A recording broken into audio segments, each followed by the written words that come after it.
you? We are excited to bring you another fantastic episode of Morning Delights, packed with inspiration, motivation, and dynamics. I'm John Ime, your host, and with me is my co-host, Pearl Omori. Hello, Pearl. How are you this morning? I'm fine. Good morning, John. Hello, everyone. Welcome to Morning Delights. Get ready for a dose of motivation and a whole lot of excitement. We've got an incredible lineup for you, and it's all happening here tonight. Yes, indeed. We'll be sharing a dose of words of wisdom, fit and fresh for a great start to your day. Quick cuisine to make that difference in your mealtime routine. That's actually my favorite part of the show. But meanwhile, we should also keep you posted on the hard bill on our next edition. Today, a touch of sporting events all around the world with Scott will do us some good. On the guest segments, get ready for an exciting conversation with the phenomenal Honorable Maria Echo, former House member of the Edo State House of Assembly and former Deputy Speaker, as we ignite the celebration of International Day for Women and Girls of African Descent. I'm happy and glad to be a woman and we're being celebrated. All of this coming to you, Shelly. That's right. Just a quick one. We are live every Saturday morning from 10 a.m. to 11 a.m. and a repeat broadcast is on Friday from 10 a.m. to 11 a.m. Join us on our social media handles on YouTube at NTA Benin and on Instagram at NTA Benin Morning Delight for a taste of pure goodness. Let's take a quick break. We'll be right back.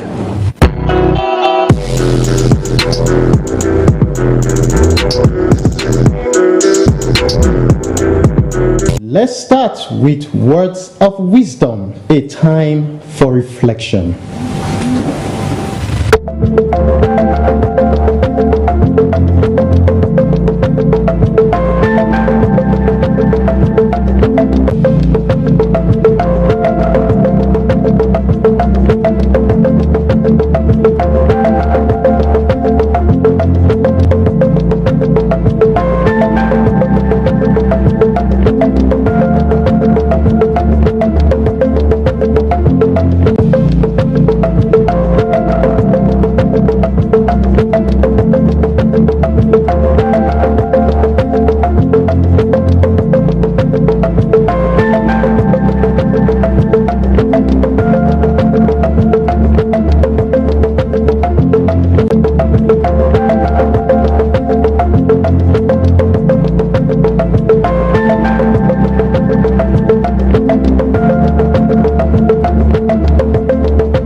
That was some inspirational words there. Pearl. Yes. What's of wisdom? Of course, we can agree less. Yes, wisdom is such an essential oil and is the oil you need for everything you do. So let's abide by words of wisdom. Exactly. We move on to Fit and Fresh, and our fitness expert takes us through strength building routine to keep us fit. Let's see Fit and Fresh.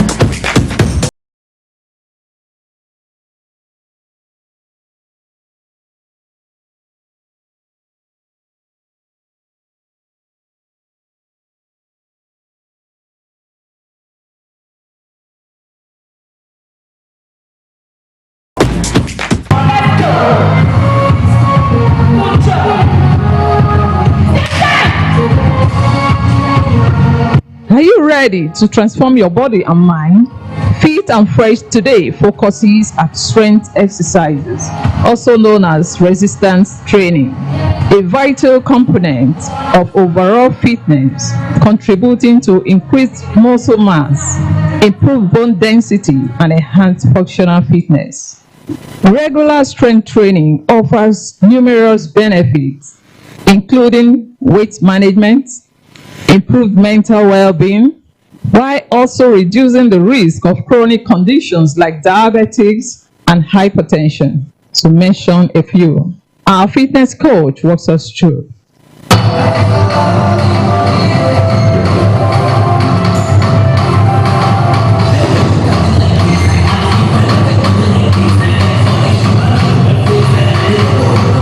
Research has shown that sedentary lifestyle is not good. It shortens our lives. So fitness helps us to cut that sedentary lifestyle.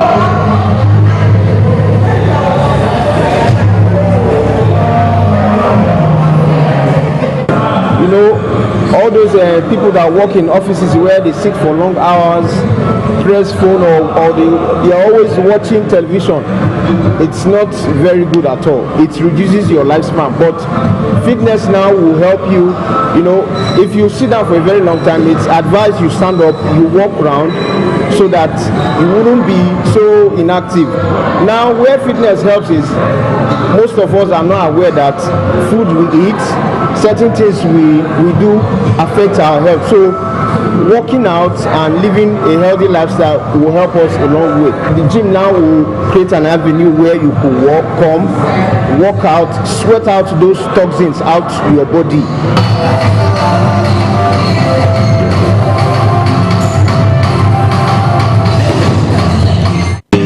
Workout that helps you tone the muscles around your stomach. So that's what the exercise is for. So in as much as you do that type of exercise, you still have to like work on your diet, because you can do that exercise, you can do it and you won't get any results. So you have to watch what you eat so that the workout will be very effective. To look fit and healthy, to burn fat, that's why I'm working out.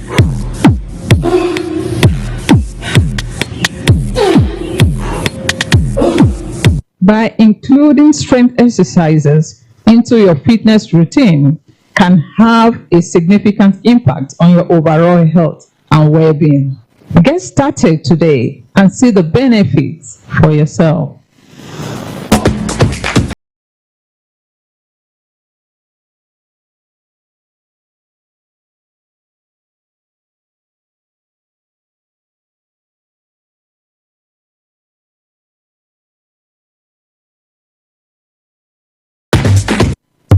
Some exciting workout routines for you. Trust me, there's nothing like physical exercises. It's the only way to stay fit and healthy. Pearl, do you agree? Absolutely. Exercise is part of a healthy lifestyle. All right, coming up is our special guest for the day, Honorable Maria Edeko, esteemed member of the Edo State House of Assembly and former Deputy Speaker. Together we'll dive into the significance of the International Day of Women and Girls of African Descent, celebrating the phenomenal contribution of women and girls in our community. Get ready for an empowering conversation, but first, let's take a quick look at her profile.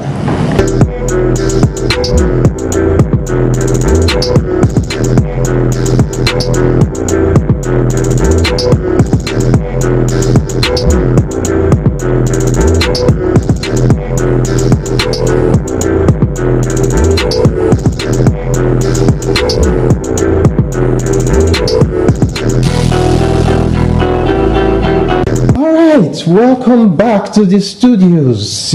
You've seen that impressive profile of our guests, the Honorable of Edo State House of Assembly, Honorable Maria Edeko. You are welcome to Morning Delight. Thank you so much. Great to be here. It's a pleasure to have you here, ma'am. Thank you so much. Well, we are celebrating the International Women and African Girl Child of African Descent. I'm proud to be a woman. I know you're proud too. So proud. So, I think I'm going to start with the first question, ma'am. What do you think is the biggest challenge that the women and the girls are facing? Thank you. I celebrate every woman today globally, and particularly women of African descent. It's good to be a woman. We are proud to be women. And, you know, for ages past, women have suffered marginalization or cultural barriers, even in the developed countries. So women of African descent specifically, they have been relegated. Racism, gender discrimination, socioeconomic discrimination, cultural barriers, all of these, they are issues that have, made it very difficult for women's potential to be assessed. And it's good that the United Nations and other international body and other men and women of goodwill, they are beaming the searchlight on issues that bother women today. So you find out everywhere there is underrepresentation of women. Women, they are not on the decision table. And we've told anybody that cares to hear, to listen, as long as women are denied access to representation, they are not on decision-making table, there is no nation that can make progress. So I celebrate women for their resilience. Despite all these challenges, women, we are who we are. Thank you. All right, Honorable. With all these challenges that you have spelled out, that women of African descent they face, what inspires you? Because I can name a few women who have succeeded despite these challenges. What inspires you about some of these women who have succeeded and broken barriers? Thank you so much. You know, when I think most women, generally, women have succeeded, is it at the home front? We are the ones that, all the great personalities you find globally, women gave birth to them, women raised them. When you look at women, like I mentioned, despite the marginalization of women, women have excelled. If you go to any institution these days, you go, I'm a law teacher, you go to a law class, go to the Nigerian law school today, you find out that over 70% of the first class graduates, they are the girl child. You go to the legal profession also, go to the bench, the bar, women are now, overpopulating even those areas, because those are the things you do with your intelligence. It means the girl child is very, very intelligent. In Africa, in diaspora, you will understand that women, in those days, nobody would send a girl child to school. You would prefer to send the male. And I recount a very bad incident where a girl child was almost in her final year, and the younger brother gained admission. They wanted her to drop out of school for the brother to go to school, but it took the grace for the young man to say, no, let sister continue with her education. But women, we are quite focused. We are intelligent, like I have said. If you look people like our daughter of blessed memory, Dora Akunyili. Yes. When she managed NAFDAC, you could see what she achieved. Yes. Incorruptible. Look at Ngozi Okonjo-Iweala. She is doing great. And look at the university system. You find a lot of women professors. So it means when you unlock the potential of women, women have capacity to do very well. I am here today, like I tell people, I'm the first woman commissioner from my hometown, Uromi. And Chief Anthony Enahoro moved for the independence of this country. That will show you the systemic and the cultural barrier against the girl child. If Chief Enahoro moved for the independence of this country, only in these last few years, a girl child could become a commissioner.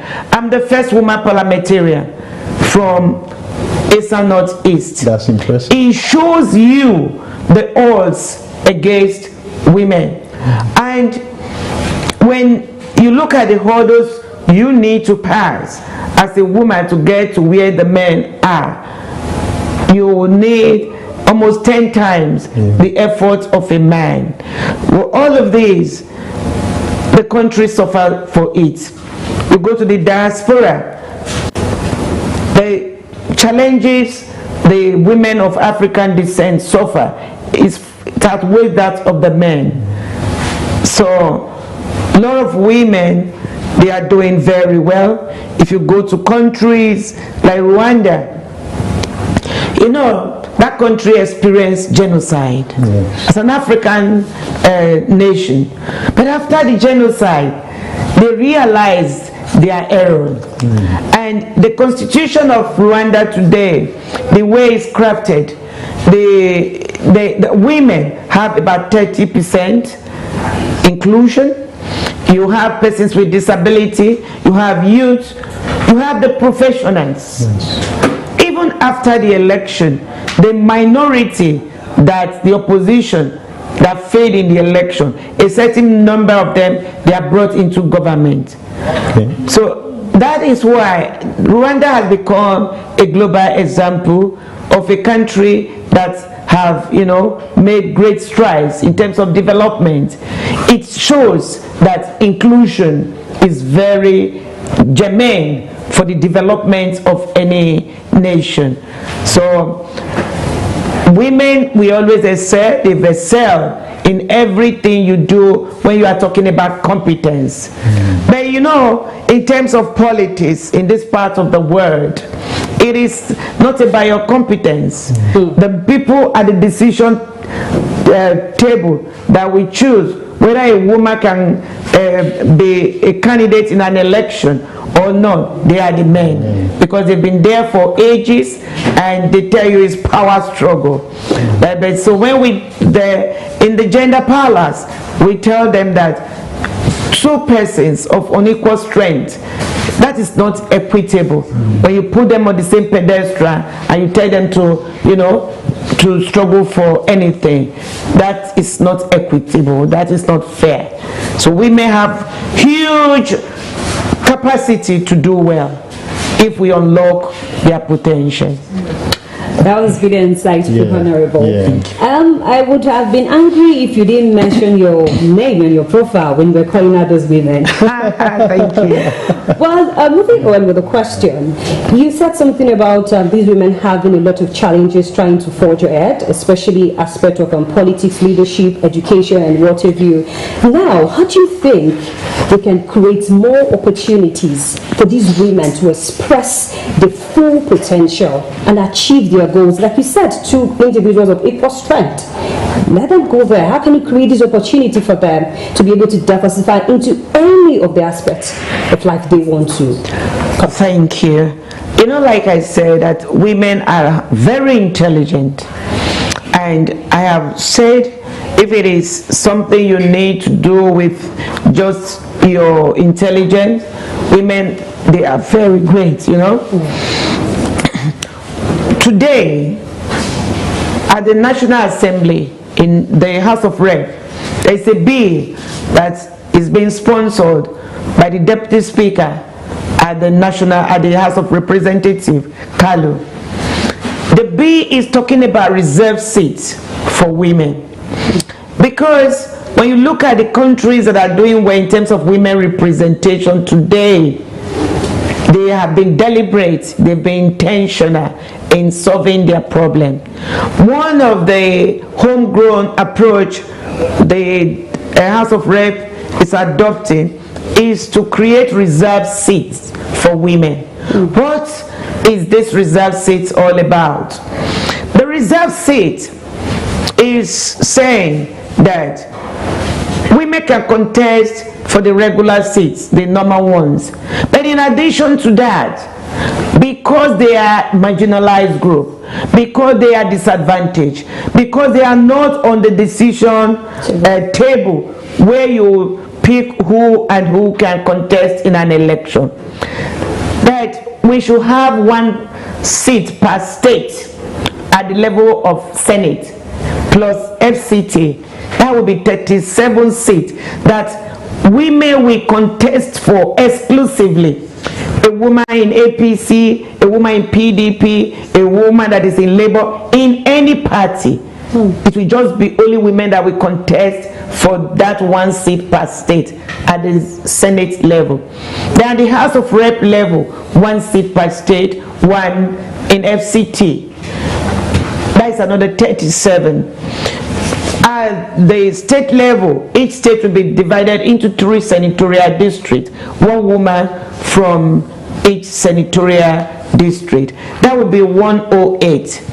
When you put these together, because as we speak, Nigeria specifically, we are about, when you look at the compared to other African countries, Rwanda, in terms of the percentage of women representation in parliament, Rwanda is about 60+%. But Nigeria, we are just 3.6.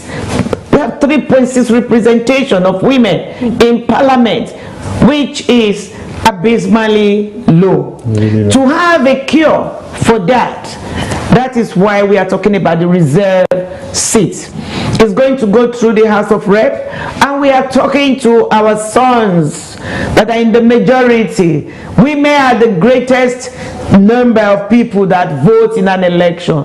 We vote them in to represent us, not their personal interest, not their masculinity, not that, oh, these people, women, these seats now, we are not taking from the existing seats. They are reserved just for women. It does not disturb anybody, because what we have found is that the men, with all due respect, they think that the existing seats are for them. Each time you say give women affirmative action, they will tell you whose seats do they want to take. So now we are not troubling them over the existing seat. Women can still contest for those ones, but this reserve seat will only just be for women exclusively. And if you look at it, the cost of having this extra seat for the national budget is less than 1%. It really costs less than 1% increase in the national budget. For the National Assembly is less than 0.02%. But the cost of not having women in parliament to have input into the decisions we make in this country, the cost, what we pay as a nation, is over 95%, harm we are doing to the country. So the way, that is one way we've devised to solve this problem. The bill is going to go through the House of Rep. If it gets through, it's going to go to the Senate. If it says through at the Senate, it will come to the Houses of Assembly. And we need 2/3 majority to get this bill passed into law. And even when we pass this bill, women will not still have up to even 70% representation. And it's going to be more cumbersome, because for Senate, only 1 per state. So the woman is going to be canvassing for vote around the entire state. It's going to be like governorship election for the woman. For the House of Rep, it's going to be the same thing. So this is a very, in short, the problems, no matter what you talk about, is it gender-based violence, any marginalization that women suffer from, all the problem, having a constitutional provision to have women representation will solve about 60 to 70% of that problem. Thank you. Nicely said, Honorable. Now, with all this you've said, we want to know, how do women and girls of African descent, how do they get seen or heard? What do they need to do so that they can come out, some of them, from their shell? How do they get seen or heard? Well, what we are saying today, I have been an advocate. We are mentoring younger ones, that women professionals must join politics. You must register with a political party of your choice. We have women that are registered in political parties, but they are our mothers that are in the rural community. You know, the sad thing is, when you ask them to bring a woman to occupy a position, when they look around, they will tell you, oh, there is no educated woman among the ranks and file. So the party in their constitution, or most of the parties, what they did was to say, oh, woman leader. The only duty she has is to go and mobilize women to come and vote for the men. And that cannot be the mandate. So for women to be up there, women professionals, those in this studio, those in academics, the engineers, the doctors, they need, you don't need to only just be good in your professional area. You must participate in the governance of your country. And you know what happened? When women get married, they don't participate in the activities from where they come from, their local government of origin. They don't. And also where they are married, they don't participate in anything there. So if you don't exist, it means there is no way that people can recognize you. So women, we are mobilizing, and I'm glad NTA, we are here. You are very strong in terms of advocacy. We need to tell women that, you know, women enlightened, that are educated, they need to come into the political space. There is room for women. So if you don't come out, nobody is going to pick you from your husband's kitchen. Of course not. Thank you so much, Honorable. We'll still keep you here. Well, we still have the honor of keeping Honorable Mara Ideko here because she has really been insightful. And someone special will be joining us soon on set to add more sparkle in celebrating the women of African descent. Well, let's take a quick look at the quick cuisine, which is next. I know Chef Praise have a lot of wonderful recipes up his sleeves. Let's see.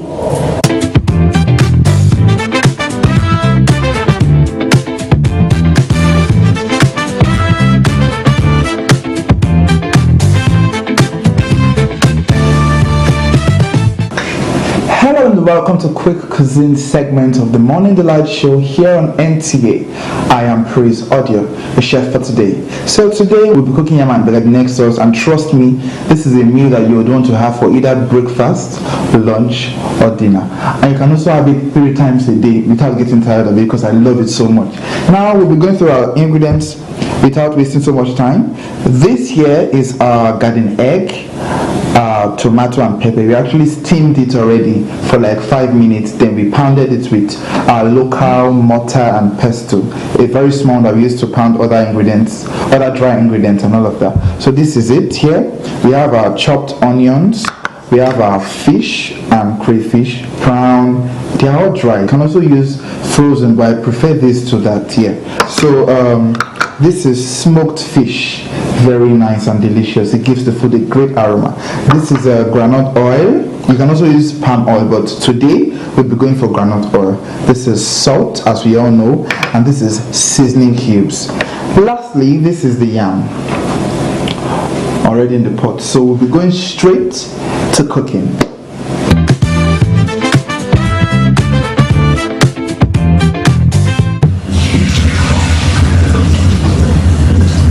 We'll be going into frying our sauce as our yam is already on fire. We'll be going to fry our sauce. Now we have all our ingredients here just for convenience and quick access. Now we'll go into turning our groundnut oil as our first ingredient into the frying pan.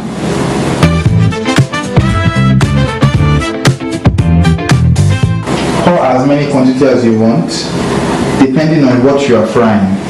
Then first off, you go with your onion.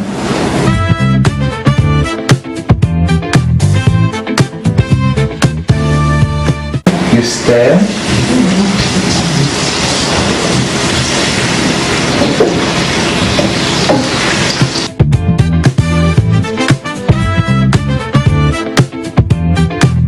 This is smoked fish, so it's not really dry as this one would be. So you're going to add it so it can give the oil a different taste from its natural taste. So you add a little to it, depending on how you want it to be.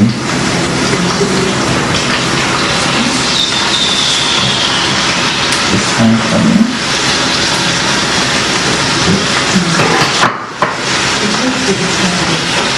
And you stir properly.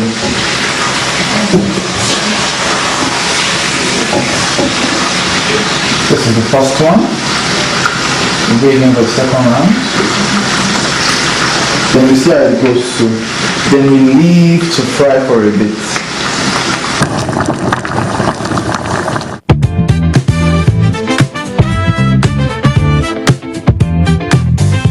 I've gotten the consistency I want with the fish and onion.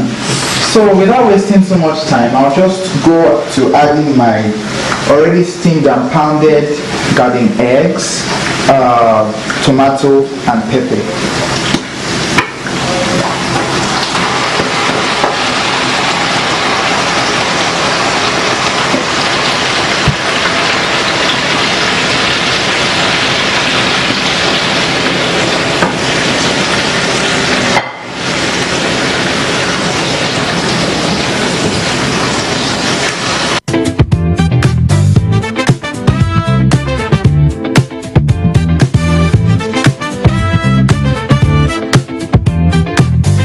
We have to cover this to steam for a bit before we add our last ingredient, which is the dried fish and crayfish also.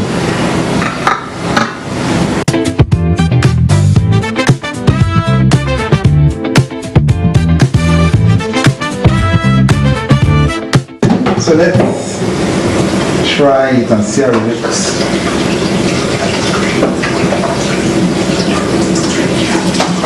So delicious, so delicious. You want to try it. So now let's turn up our gas for this. Yes. The cover a bit and go to our yam. Our yam is still coming up.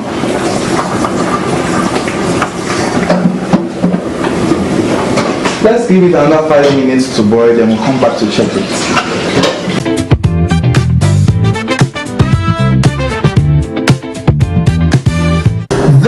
Is the final result of the whole process we've been going through since, the yam and garden egg sauce.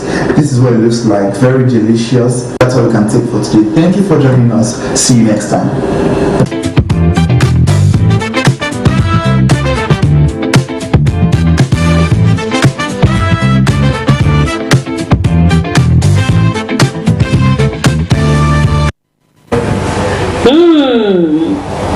It's always a pleasure to see what Chef Praise have on the plate. John, I know you're going to try the recipe. Yeah, I'm a fan of, I like yam a lot. That's an open confession. So, yes. Well, time to put finished touches on our conversation on the theme of the day. Honorable Maria Edeko is still here. Thank you so much. And we want her to meet with this talented and dynamic saxophonist who is also doing us proud. Her name is Ahigbe Peace Edewede. Let's quickly see her profile.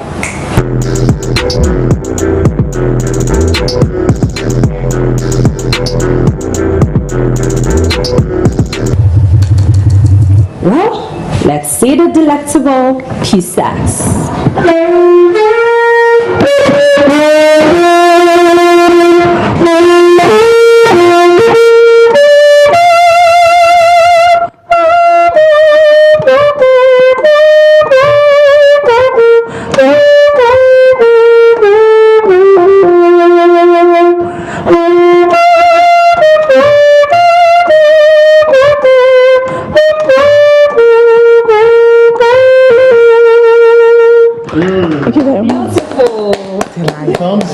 you, Peace Sax. You're welcome. To Thank you Morning very Delight. much. Thank you very much. That performance was thrilling. I know you're going to do more later. Oh, thank you very much. I really appreciate it.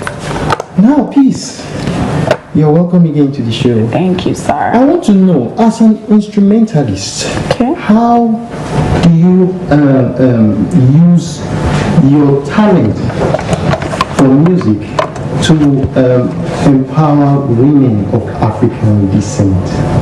Okay, my talent of music to empower, listen, first of all, God helped me. It started from somewhere. But the first thing I have to say is that playing the saxophone actually helped me because males are more dominant in this part. So if you do the statistics, you find out more males play than females. So playing the saxophone allows me to build myself, help me find my faith. It empowers me, it inspires me too, so that I can be a better person out there. So playing the saxophone, it also breaks that social barrier whereby only male do this. So when I play it, I felt like, okay, some people encourage me like, wow, this is good, and I'm more inspired to do more about it. I like the inspiration, trying to break the glass ceilings. It's not Not just males. While we're celebrating International Women and Girls of African Descent, yes, that's what we have honorable in the house.